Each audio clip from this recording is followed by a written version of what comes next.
Boa noite, queridos. A paz do Senhor. É um prazer estar com vocês aqui mais uma vez e continuando a reflexão na palavra de Deus. Na verdade, com a graça do Senhor, nós estamos pretendendo, na Igreja de Cristo da Maraponga, a partir de agora, termos diariamente esse momento de reflexão na palavra de Deus. Independente de crise, independente de coronavírus, nós pretendemos, mesmo depois que voltarem os cultos normais, nós queremos continuar tendo esse momento de reflexão com vocês, diariamente. Meus queridos, nós iniciamos ontem uma reflexão na primeira epístola na segunda epístola do apóstolo Paulo aos Coríntios, e nós estamos aqui compartilhando alguns ensinamentos, alguns princípios que se encontram nesse texto. Nós estamos meditando na segunda carta aos Coríntios, no capítulo 2, versículos de 5 até o versículo 11.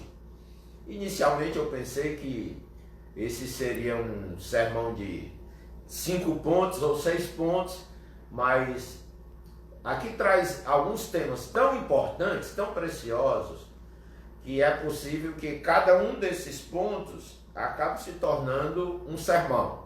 Mas nós vamos seguir a direção de Deus, porque, como já falei ontem, a nossa prioridade não é pregar sermão.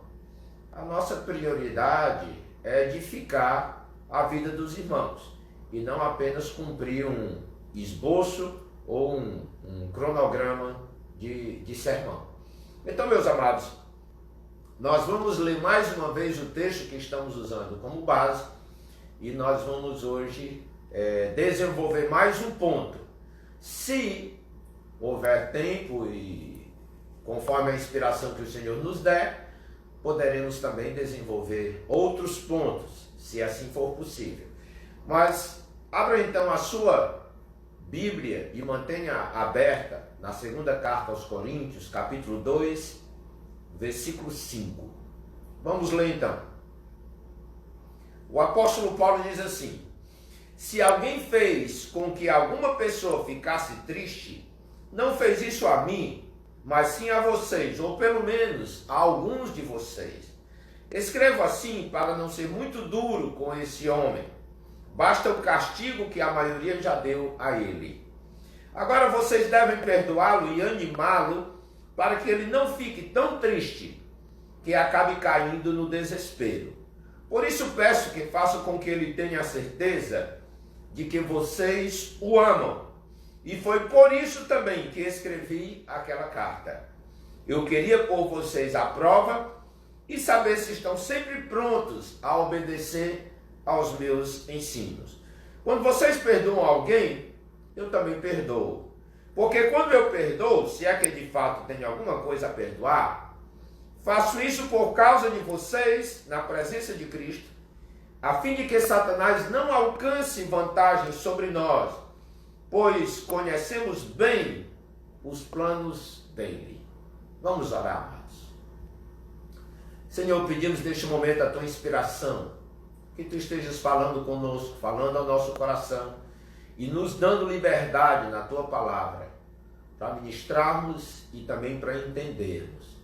Que tu fales com o teu povo, que tu fales a todos nós e transformes cada vez mais o nosso coração e a nossa vida, para que em tudo exaltemos o teu santo e precioso nome. Fala conosco nesta noite, meu Pai, eu te peço, em nome de Jesus Cristo. Amém. Queridos, ontem nós falamos sobre o primeiro ponto, quando o apóstolo Paulo menciona aqui na sua carta, quando ele diz assim: ora, se alguém causou tristeza, não fez apenas a mim, mas para que eu não seja demasiadamente áspero, digo que em parte a todos nós. A primeira coisa que eu compartilhei com os irmãos, o princípio importante, é que isso fez parte da introdução, é que nós não podemos pensar que temos a liberdade de fazer o que bem entende, e isso terá consequências apenas na nossa vida. Pelo contrário, é importante entendermos o fato: os erros de uma pessoa afetam a todos ao seu redor. Por isso é que nós temos que entender a necessidade de trabalharmos como pastores para que o povo de Deus viva dentro dos padrões de Deus. Caso contrário, nós estaremos produzindo danos, provocando danos em todas as pessoas da comunidade, da congregação, da igreja. Se nós comprometemos um membro, todo o corpo pode acabar comprometido e às vezes até mesmo destruído. Então nós temos que levar isso a sério. E como nós demos um título, eu vou repetir o título que nós demos para este sermão. Falamos que o título seria Desfazendo os planos de Satanás contra a igreja. E a primeira coisa que nós explicamos para os irmãos, que uma das maneiras de nós desfazermos os planos de Satanás contra a igreja é quando nós usamos o princípio da disciplina que Deus recomenda na sua palavra. Portanto, nós pastores não somos apenas preletores, mas nós somos também discipuladores, corretores, nós somos também orientadores e nós somos também disciplinadores quando isto se faz necessário. Então é importante entendermos esse fato. Agora, meus amados, esta é uma breve introdução. Nós vamos agora para o segundo ponto desse sermão. O segundo ponto é quando Paulo diz o seguinte: ele diz, agora vocês devem perdoar esta pessoa que pecou, que cometeu erros, e animá-lo para que ele não fique tão triste que acabe caindo no desespero. Meus amados, eu vejo a palavra de Deus como muito equilibrada. Nós é que às vezes não sabemos entender nem aplicar a palavra de Deus com o equilíbrio que se faz necessário. Mas a palavra de Deus, ela é muito equilibrada. Ela não vai para extremos. Nós é que às vezes a utilizamos mal e acabamos ou findamos caindo em extremos. Observe bem que Paulo diz inicialmente que se fez necessário punir aquela pessoa cuja vida estava totalmente em desacordo com a palavra de Deus. Mas depois desta punição, Paulo assume uma outra postura. Até porque, uma vez que a pessoa foi punida e ela mostrou arrependimento, ela entendeu que precisava de fato refazer a sua vida. Então, queridos, nós entendemos pela palavra de Deus que não justifica uma punição. A punição ou a disciplina é para quando a pessoa insiste no erro. Uma vez que ela se conscientiza do seu erro, ela corrige o seu erro, ela se reposiciona como serva de Deus, então, amados, temos que tomar outras atitudes e adotar outros passos no processo de edificação e de santificação daqueles que servem ao Senhor. E se você observar aqui, Paulo então vai dizer o seguinte: olha, já houve a punição pela maioria, pela igreja, então isso já é suficiente, isso basta.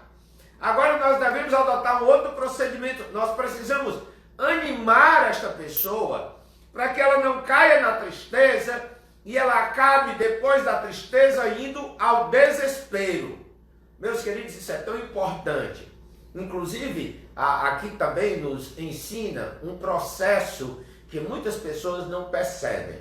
Olha bem, meu amado, o que é que Paulo está dizendo aqui? Se não há ânimo, vai haver tristeza. Se a tristeza não for tratada, se a tristeza permanecer e prevalecer, ela nos levará ao desespero. É por isso que a palavra de Deus nos ensina tanto que nós precisamos animar uns aos outros, motivar uns aos outros. E eu quero aproveitar porque se você observar no versículo 7, o apóstolo Paulo fala exatamente isso, que nós precisamos animar esta pessoa, porque ela já foi tratada, devidamente tratada, se conscientizou do seu erro e agora ela precisa ser soerguida, ela precisa ser levantada, porque nós não podemos colocar as pessoas abaixo e depois pisar em cima. Uma vez que ela admitiu o seu pecado, pediu perdão a Deus e também se posicionou diante da comunidade cristã, nós precisamos adotar um outro procedimento.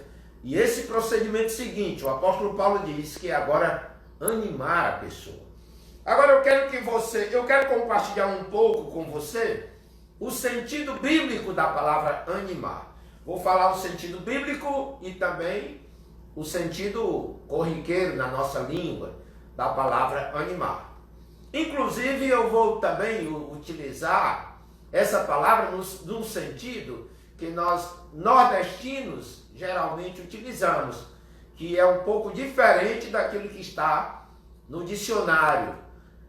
Pelo menos eu estou me baseando no dicionário Aurélio Buarque de Holanda, da língua portuguesa, e na nossa cultura nordestina, essa palavra animar tem uma outra conotação.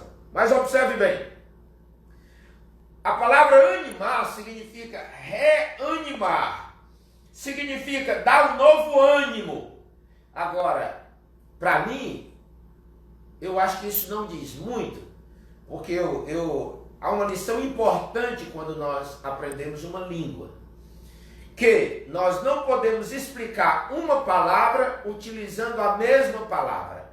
Nós precisamos utilizar outros textos ou outros termos para que uma palavra fique devidamente explicada. Então, dizer apenas para você que animar tem o sentido de reanimar ou de dar ânimo, eu estou explicando uma palavra utilizando a mesma palavra.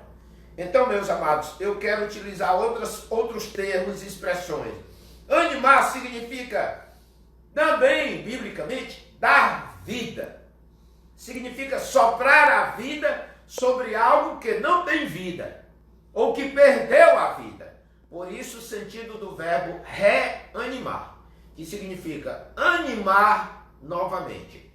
Agora, meus amados, essa palavra ainda tem um sentido também de motivar.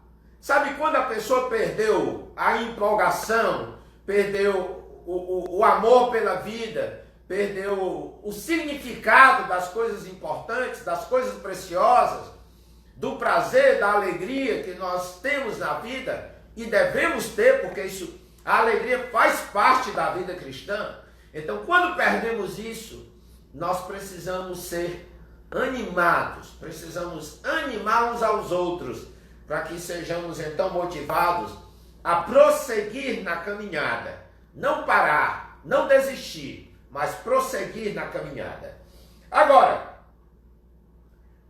eu estou dizendo para você que esse animar, essa palavra animar, que é um verbo, ela tem um sentido de reanimar, tem um sentido de dar vida, tem um sentido de motivar, mas também há um sentido, e você vai entender por que eu vou fazer esse comentário, há um sentido também que tem essa palavra, que é mais na cultura nordestina.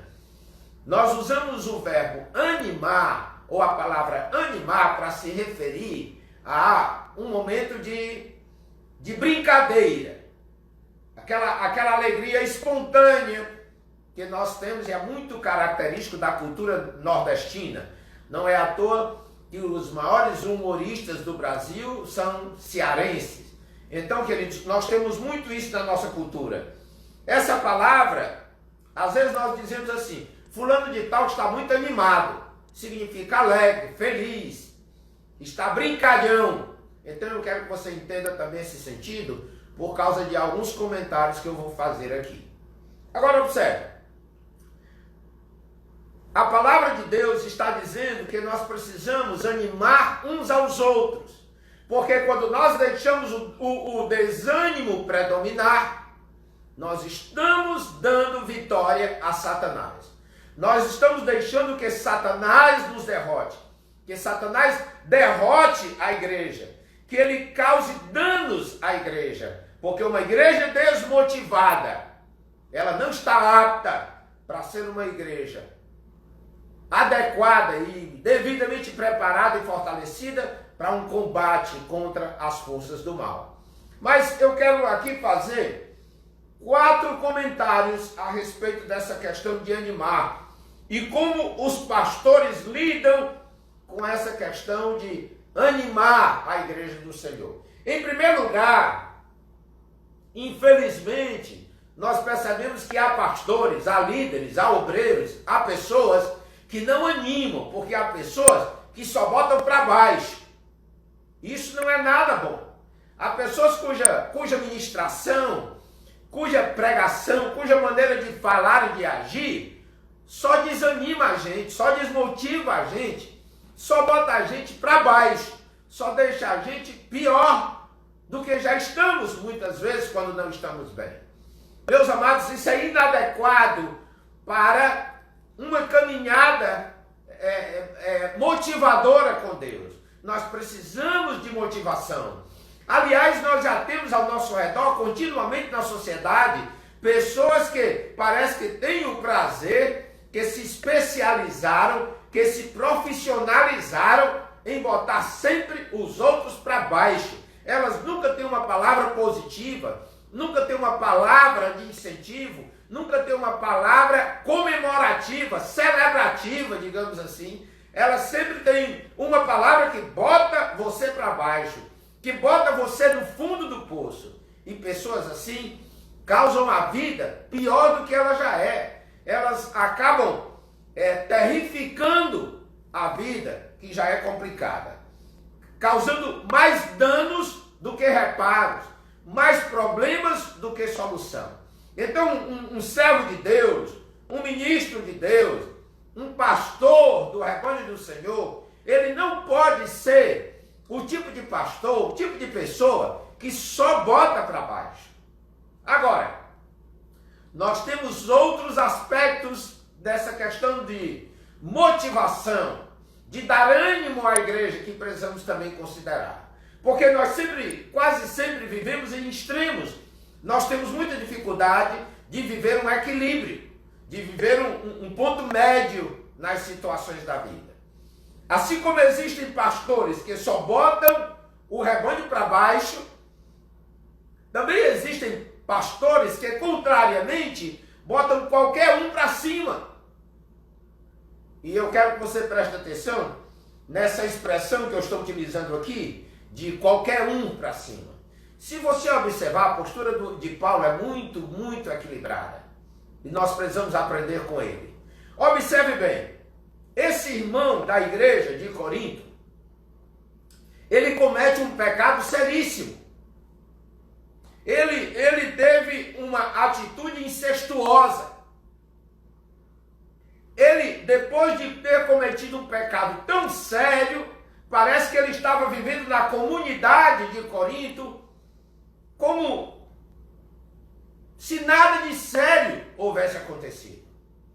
Paulo então chama a atenção da própria igreja e diz para a igreja: olha, vocês não podem considerar este dano, este pecado, essa atitude como algo insignificante, porque isso será destrutivo para a igreja, dará oportunidade a Satanás para destruir a igreja. Então vocês têm que assumir uma postura séria quanto a isso. Paulo então dá as orientações, e Paulo chega a dar uma orientação tão séria, tão pesada, que ele diz assim: olha, eu não posso estar aí presente com vocês, mas se reúnam todos, e eu também estarei reunido com vocês em espírito, e nós vamos pegar esta pessoa que cometeu um pecado tão sério, vamos entregar o corpo dele para Satanás, para ver se no julgamento se salva pelo menos a alma.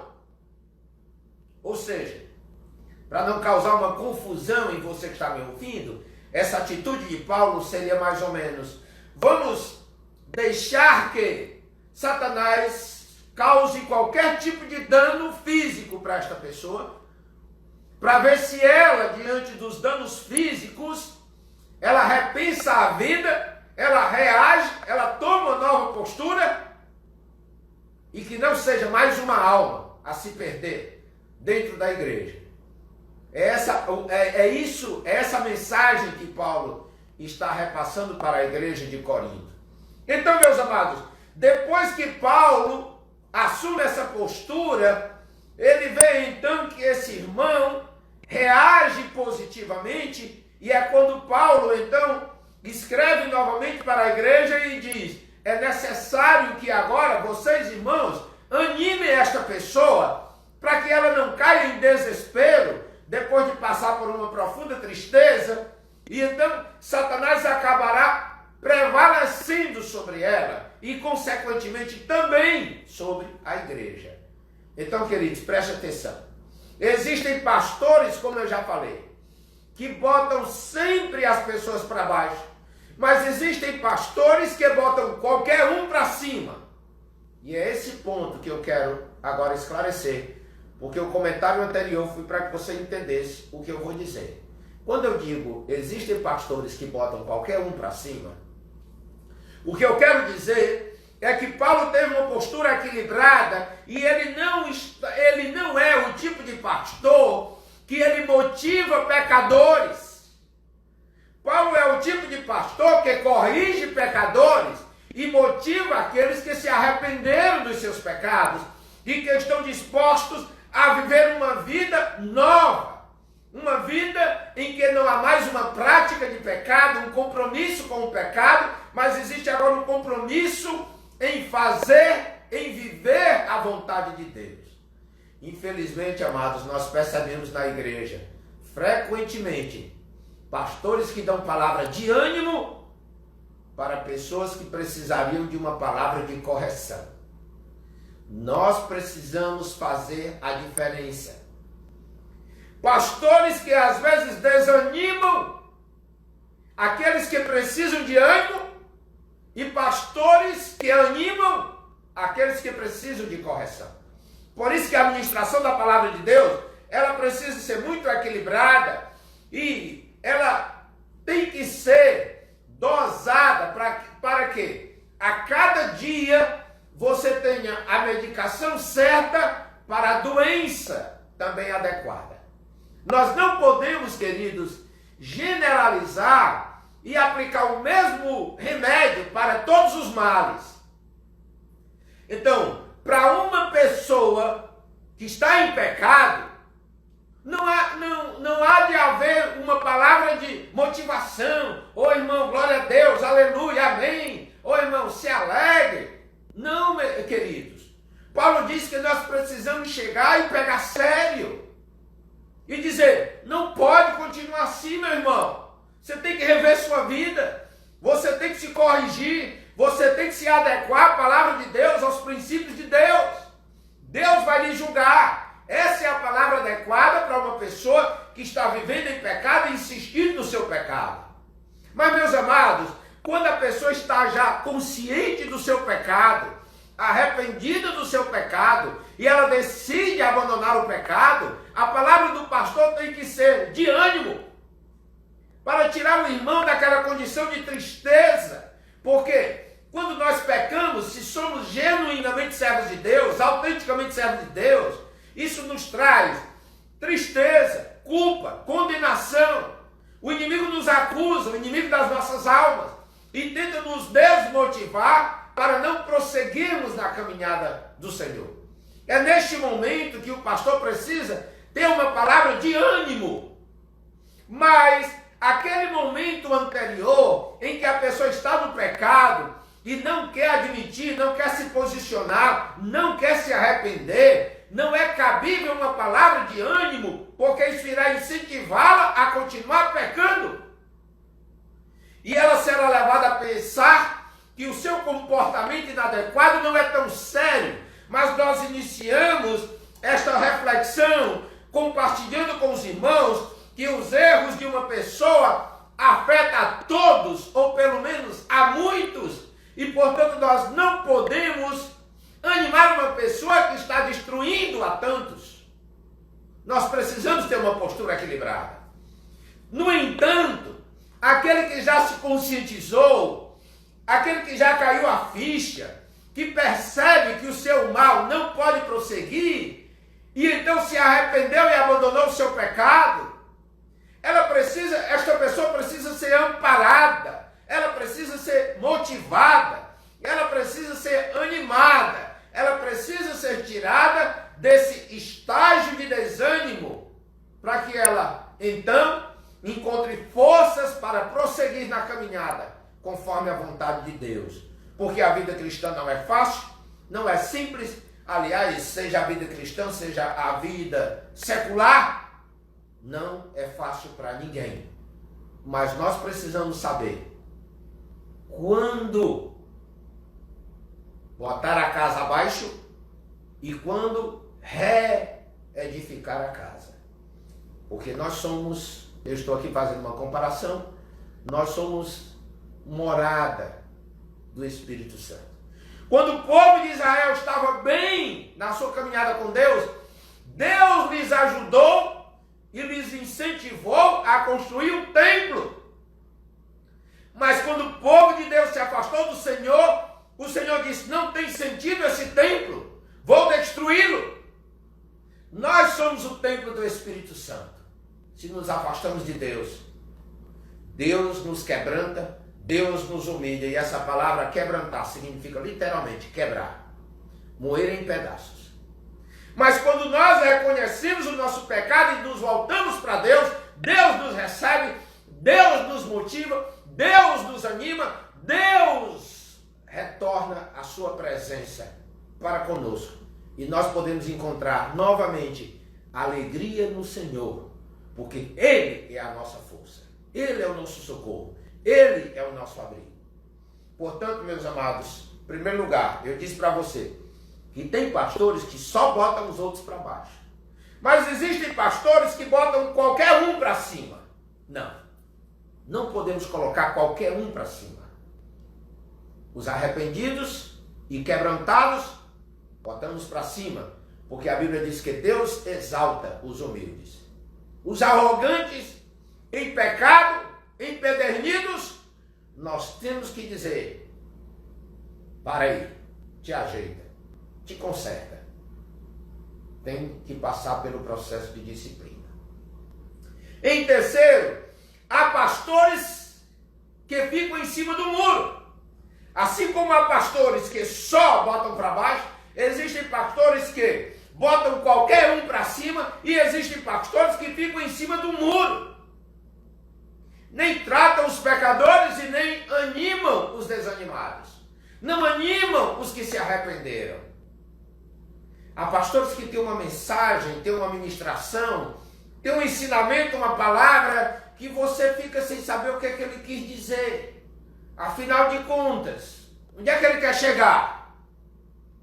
Eu estou lembrando de uma história, só para lhes dar uma ilustração. Um casal frequentava uma igreja, e aí houve um dia que o marido não pôde ir, e ele ficou em casa.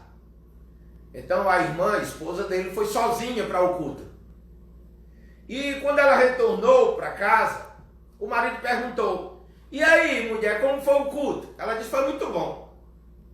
E ele achou muito objetiva, muito sucinta a palavra dessa mulher. Interessante que normalmente quem é assim muito objetivo são os homens. As mulheres é que são mais de puxar assunto, mas em se tratando deste casal parece que é o oposto. E ele insistiu e perguntou: mas como assim, mulher? E o pastor pregou sobre o quê? E ela disse: pregou sobre pecado. E ele insistiu e disse: mas mulher, o que foi que ele disse sobre pecado? E ela disse: não, eu acho que ele é contra. Meus amados, infelizmente, há pregadores, há pastores que têm essa postura, que você fica na dúvida: afinal de contas, foi mesmo que ele disse? Foi mesmo que ele quis dizer? De que lado ele está? Alguns meses atrás, eu ouvi um pastor fazendo um comentário, na época das eleições, fazendo um comentário sobre essa questão política, essa polarização política em que o nosso país se encontra, e ele então mandou uma mensagem nos meios ali de comunicação virtuais, e ele disse, não, assim, e depois eu fiquei meditando, e aí eu entrei em contato com ele e perguntei, irmão, afinal de contas, o que você queria dizer com o que disse? E ele deu outra resposta subjetiva que me deixou na mesma situação. Até hoje eu não sei, afinal de contas, de que lado o irmão está, o que é que ele queria dizer. Sabe, queridos, há pastores que pregam e você não sabe o que ele pretende dizer. Porque às vezes até ele diz e se desdiz. Ele fala e depois desfala. Então, meus amados, nós não podemos ser pastores que ficam em cima do muro. Nós precisamos ser pregadores, ministradores, que apresentem para as pessoas um posicionamento. Ainda que nós não obriguemos ninguém a seguir o nosso posicionamento, mas nós precisamos ter um posicionamento. Nós não podemos ficar em cima do muro. Afinal de contas. Até porque, meus amados, isso contradiz uma postura orientada por Jesus. Porque Jesus, certa vez, ensinando para os seus discípulos, ele disse assim, olha, que a palavra de vocês seja do seguinte modo, quando for sim, que seja sim, e quando for não, que seja não. Numa linguagem bem comum, ele estava dizendo, não fique em cima do muro, se é sim, é sim mesmo, se é não mesmo. Mas nós percebemos que há pregadores, há pastores, há obreiros, que vivem no talvez. E, portanto, consequentemente, a sua igreja também vive no talvez. O rebanho acaba não sabendo qual a postura certa a seguir. E quando o rebanho não tem o direcionamento correto para seguir, pode seguir para qualquer coisa, ou para qualquer lugar, ou pode seguir a qualquer um. Nós precisamos ter clareza na nossa ministração, nós precisamos ter clareza na nossa pregação, nós precisamos ter clareza, objetividade na nossa orientação, até com os nossos filhos. Às vezes os nossos filhos não têm uma postura adequada, porque nós não sabemos transmitir a eles qual a postura esperada dele, como cidadão, como cristão, como pessoa. Portanto, queridos, se nós ficamos em cima do muro, nós deixamos as pessoas em cima do muro. E podemos cometer o erro de produzir uma igreja, como é mencionada em Apocalipse, quando o Senhor diz que a igreja era fria. Aliás, a igreja era morna. Jesus disse, olha, vocês não são nem quentes, nem frios. Vocês são mornos. E aí Jesus disse, quisera eu que vocês fossem quentes ou frios. Ou seja, Jesus desafia a sua igreja a assumir uma postura definida. Nós não podemos jogar nos dois times. Nós não podemos agradar a Deus e ao mundo. Nós temos que ter uma definição de direção e nós temos que seguir a direção que nos é dada pela palavra de Deus. Você não pode ser espiritual e mundano. Você não pode ser comprometido com Deus e ao mesmo tempo comprometido com coisas que não são de Deus. Você não pode servir a Deus e ao diabo. Você tem que tomar uma decisão na sua vida. E infelizmente, queridos, muitas vezes a igreja não toma uma postura porque o próprio pastor não lhes transmite uma postura definida. Ele é o tipo de pessoa que prega, mas fica no talvez. E quando ele termina a sua pregação, pregação, se alguém perguntar, as ovelhas vão dizer, parece que ele é contra. Parece. Parecer não é convicção.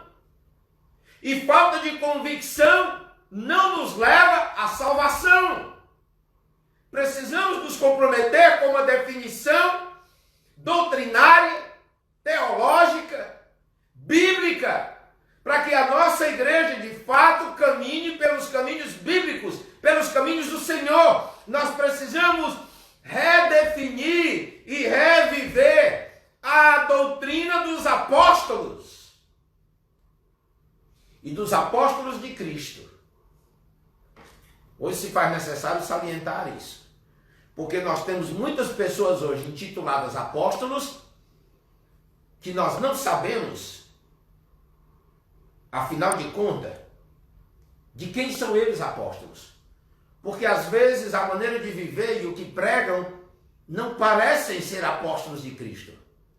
Quando eu falo, portanto, o fundamento dos apóstolos, a doutrina dos apóstolos, eu estou falando dos apóstolos de Jesus.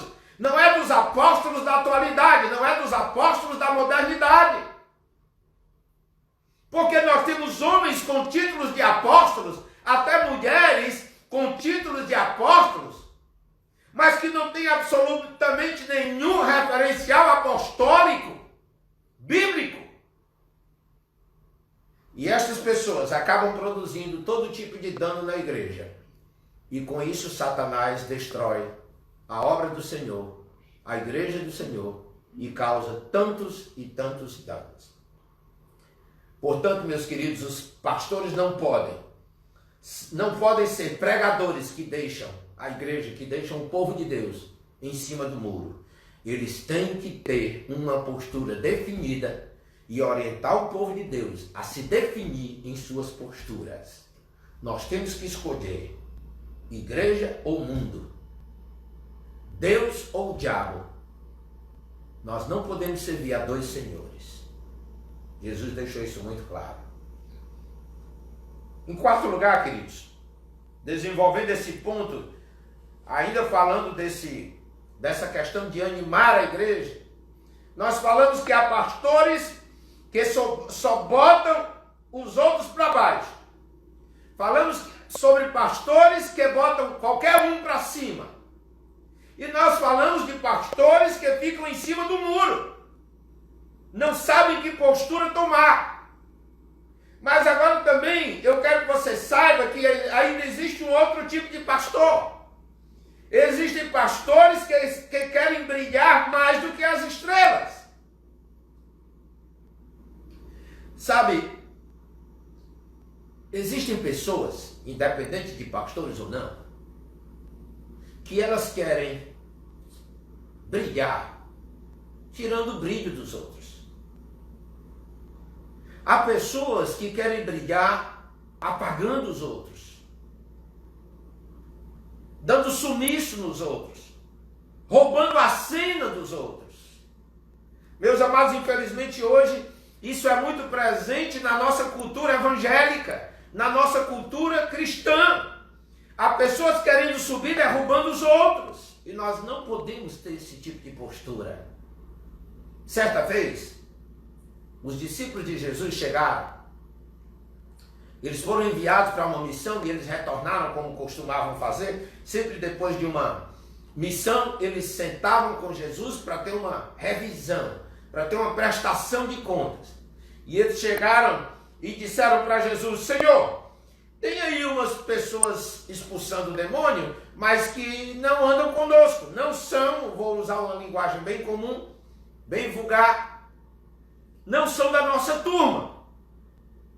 Nós devemos proibi-los? E aí Jesus disse: não os proíbam. Porque aquele que não é contra nós é a nosso favor. Não os proíbam. A Bíblia não diz se esses irmãos eram discípulos de João ou discípulos de Jesus desconhecidos pelos apóstolos ou demais discípulos. A Bíblia não é clara quanto isso. A Bíblia só fala que havia estas pessoas que também estavam usando o nome de Jesus e pregando a mensagem de Jesus e fazendo as obras de Jesus, mas os discípulos questionaram com Jesus e perguntaram: Senhor, eles não seguem conosco, não fazem parte da nossa turma, devemos proibi-los? E o Senhor disse: não. Queridos, infelizmente, nós vivemos hoje uma realidade cristã em que os cristãos derrubam uns aos outros. Me perdoem os pastores com aquilo que eu vou dizer agora, mas nós temos que concordar que isso é um fato. Aqueles que não são evangélicos têm de nós uma imagem de pessoas que estão sempre tentando derrubar o outro, apagar o brilho do outro.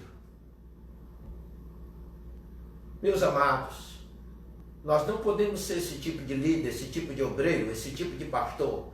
Nós não podemos considerar uma postura, um tipo de procedimento em que nós queremos ser as únicas estrelas no céu.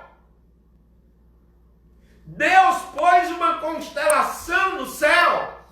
Deus pôs, na verdade, infinitas constelações no céu. E a palavra do Senhor diz que Ele distribuiu 12 ministérios diferentes a cada um. Portanto, meus amados, você tem um jeito de ser, um jeito de pregar, um jeito de crer, um jeito de agir, que é diferente do meu jeito. Mas isso não significa que eu não lhe respeite ou que você deixe de respeitar como eu sou, como eu prego, como eu creio, porque você é diferente. A palavra de Deus fala que cada estrela tem um brilho diferente. E assim também a palavra de Deus fala que cada um de nós tem um chamado diferente. Tem um conhecimento diferente. Nenhum de nós é dono da verdade. Cada um de nós temos apenas uma parte da verdade. E nós precisamos nos unir para que este todo seja uma complementação da verdade. Eu vou usar aqui até uma figura de linguagem. Nós precisamos nos unir para que nós sejamos complementadores da verdade. Porque ninguém é dono de toda a verdade, a não ser Deus. E nós temos que entender isso. Portanto, nós obreiros precisamos entender que não tem como nós animarmos a igreja, motivarmos a igreja, quando nós queremos ser a única estrela no céu. Porque isso é desmotivador. Ah, meus queridos, há tantos obreiros, tantas pessoas tentando com tanto zelo fazer a obra de Deus, conforme suas limitações, conforme a capacitação que Deus lhes deu, as limitações que muitas vezes a vida lhes proporciona. E aí chega alguém que se acha superior e quer botar o outro abaixo. Porque nós queremos ser a única estrela do céu. Quando nós agimos assim, nós estamos cooperando com Satanás para a destruição da igreja. Nós precisamos ser motivadores, animadores, incentivadores, pessoas que ajudam o outro a prosseguir e não pessoas que trabalham para o outro desistir. Sabe, nós pastores precisamos nos aproximar mais uns dos outros e dizer assim: olha, parabéns, foi boa aquela sua palavra. Ainda que nós saibamos, em razão das limitações do irmão, que não foi perfeita a palavra. Mas, meus amados, nenhum de nós temos a plena verdade, nenhum de nós tem uma palavra perfeita, porque nós somos imperfeitos. E desanimamos o outro. quando nós achamos que somos os retentores da verdade, que somos os únicos que têm a plena verdade, e quando nós causamos esse tipo de desânimo aos nossos irmãos, nós estamos dando vitória a Satanás. Estamos dando ao inimigo a oportunidade de triunfar sobre a igreja de Deus. Nós precisamos nos unir. Queridos, eu achei interessante. Esses dias agora nós temos aí um movimento no Brasil para que amanhã, domingo, todos estejam jejuando pela nação. Se eu não estou enganado, o próprio presidente pediu que fizéssemos assim, que tirássemos um dia para jejuarmos pelo Brasil, pela nossa amada nação. É nossa. Não podemos entregar de mão beijada a homens inescrupulosos que querem apenas explorar e assaltar aquilo que Deus nos deu, ou que conquistamos com tanta dificuldade. Mas, queridos, eu tenho uma coisa para falar, que é o lado positivo daquilo que nós estamos refletindo agora, em que nós estamos meditando agora. Uma igreja aqui em Fortaleza, cujo nome eu não preciso citar, uma igreja aqui em Fortaleza já havia decidido fazer uma certa atividade na sua igreja. Amanhã, uma caminhada. E com o mesmo objetivo. E eu achei interessante porque eu soube que o pastor decidiu cancelar essa programação da igreja dele para se unir a todos os demais irmãos que estarão amanhã jejuando pelo nosso país, conforme o pedido do nosso presidente. Isso é animar uns aos outros. Isso é se unir. Sabe que às vezes dentro da nossa própria igreja local nós fazemos isso? Nós cometemos o erro de desmotivar o outro. Sabe quando desmotivamos o outro? É quando um líder marca um evento no mesmo dia, na mesma hora que o outro marcou um evento. É quando os pastores marcam uma reunião de pastores e um dos pastores marca uma reunião na sua igreja e convida os pastores, desfazendo aquela unidade que é tão importante para todos nós. Sem mencionar nenhum nome, mas cada um sabe dos seus erros como também dos seus acertos. Quando nós achamos que nós somos a única estrela a brilhar no céu, nós somos a única estrela que deve brilhar no céu, nós somos a única estrela que pode brilhar no céu, nós desmotivamos o outro. E quando nós desmotivamos o outro, nós estamos dando a Satanás a chance de prevalecer sobre a igreja do Senhor. Portanto, meus amados, quando pecamos, devemos ser disciplinados.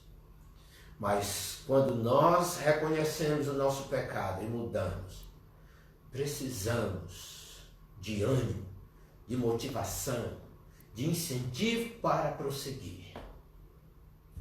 Ah, meus amados, quantas vezes a inveja ministerial tem sido razão, tem sido motivo para desanimarmos os outros.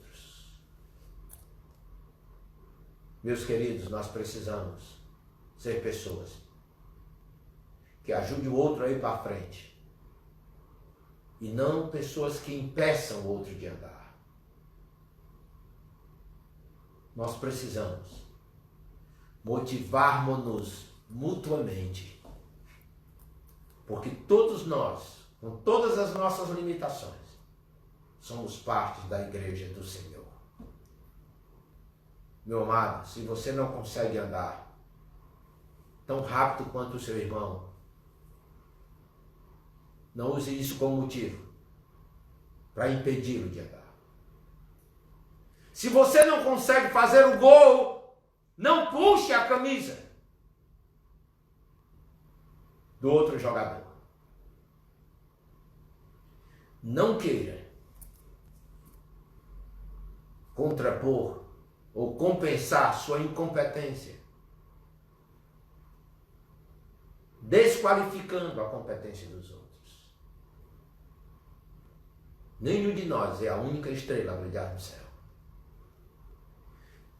Deus, como diz o apóstolo Paulo, se eu não estou enganado, em uma das duas cartas aos Coríntios, ele diz que cada estrela tem o seu próprio brilho. E quando todas brilham no céu, isso nos traz uma noite linda. Uma noite em que nós sentimos que vale a pena continuar vivendo. Que sejamos assim, pessoas que cada um com o seu brilho diferenciado motive e incentive o outro também a brilhar. Tenha ele um brilho maior que o nosso ou menor que o nosso. Todos nós fomos chamados por Deus para brilhar. Não fomos chamados para ter o mesmo brilho, mas todos nós fomos chamados para brilhar, porque nós somos a luz do mundo. Você não pode ser, e nem querer ser, o sol do universo. Porque só um foi escolhido para ser o sol. Jesus Cristo. Que Deus nos abençoe. E sejamos mais motivadores uns dos outros. Que você tenha uma boa noite. Que a paz de Cristo esteja com você.